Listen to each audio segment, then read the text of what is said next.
কিভাবে বাংলাদেশে বিশ্বকাপ ফুটবলের খেলা দেখা যাবে তা নিয়ে ধোঁয়াশা অবশেষে কেটেছে আনুষ্ঠানিকভাবে।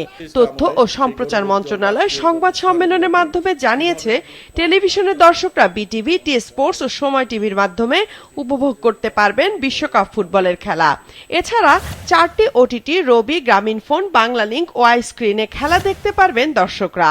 বাংলাদেশ টেলিভিশন আগামী ফুটবল বিশ্বকাপ সরাসরি সম্প্রচার অধিকার অর্জন করতে সক্ষম হয়েছে। 200 কোটি টাকার যেই ফাঁদ এড়িয়ে আমরা ফিফার সাথে অত্যন্ত সাশ্রয়ী এবং যৌক্তিক মূল্যে চুক্তি স্বাক্ষর করার আহ্বান জানাই।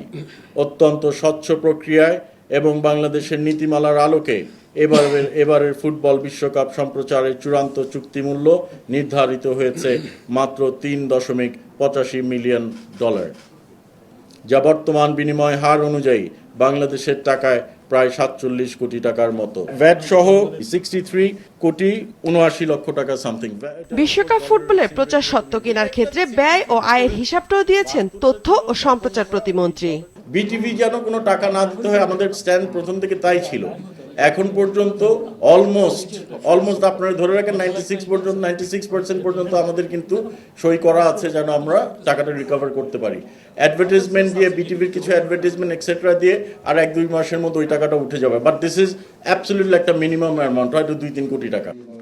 এছাড়া সংবাদ সম্মেলনে উপস্থিত যুব ও ক্রীড়া প্রতিমন্ত্রী জানিয়েছেন, দেশের ফুটবল উন্মাদনায় কিভাবে সম্পৃক্ত থাকতে পারে সরকার। ডিজিটাল যে বড় বড় বিলবোর্ডগুলো রয়েছে আমাদের, এবং ডিজিটালি বিভিন্ন ঢাকা সহ বাংলাদেশের বিভিন্ন জায়গায় যাতে বড় স্ক্রিনে আমরা যাতে খেলাগুলো আমাদের দর্শকদের সামনে উপস্থাপন করতে পারি, সেই বিষয়ে আমাদের পরিকল্পনা রয়েছে। আপনারা জানেন যে খেলা দেখার টাইমটা হচ্ছে একটু খুব অড টাইম হয়ে গেছে, যে মধ্যরাতে কিংবা ভোরবেলায়। সো প্রাইভেট কোম্পানিগুলোকে আমরা উৎসাহিত করেছি এবং আমাদের সার্বিক সহযোগিতা থাকবে। তারা ইতিমধ্যে আমাদের সাথে কথা বলেছে, ঢাকা সহ বিভিন্ন স্পটে তারা বড় বড় মনিটর দিয়ে তারা খেলাগুলো দেখাবে।